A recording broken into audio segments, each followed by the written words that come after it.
Ayan, hello everyone! Happy Sunday! Yan, for today's video, magluluto po tayo ng pork sinigang. Ito na ang ating mga sangkap. Yan, siyempre meron tayong karne ng baboy, gabi, sibuyas, kangkong, okra, tapos yung ating sampalok na pangpaasim ng ating sinigang. Yan po ang ating karne.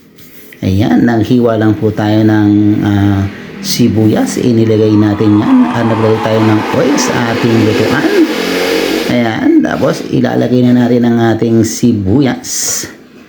Ayan, gisa-gisa lang po natin yan hanggang sa lumambot na ang ating sibuyas. Pagkalambot po niyan, pwede na po natin ilagay ang ating pork. Ayan, ang ating pork karne. Ayan, bakit po natin siya ilalagyan muna ng ganyan? Yan, siyempre po, kailangan para matanggal yung lansa ng ating karne. Yan, pinakuluan ko na rin po yung pork na yan. Ayan o, yan o. Tapos, pag medyo nagisa na po yan, mga 2 to 5 minutes, pwede na po natin ilagay yung kanyang tubig para sa kanyang sabaw. At tapos ilagay na rin po natin ang iba pang ingredients, yan ang ating sampalok. Yan, pag malambot na po yung sampalok, katanggalin po natin yan, hahanguin natin sa ating sabaw. At tapos pipigain, i-extract po yung kanyang sabaw at ilalagay po natin uli sa ating sinigang. Yan ang ating pampaasim. Ayan o.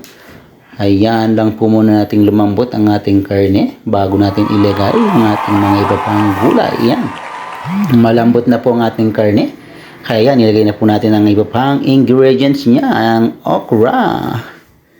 Ayan. Tapos, siling verde. Tapos, ilalagay na rin po natin dyan ang ating kangkong. Ang paborito ng bayan. Ayan mga lods. Kanyaman na. Ready na po yan. Pork sinigang. Yan. Patuloy niyo pong supportan ang ating mga video para maging updated po kayo sa mga susunod kong video. Thank you for watching. Bye-bye.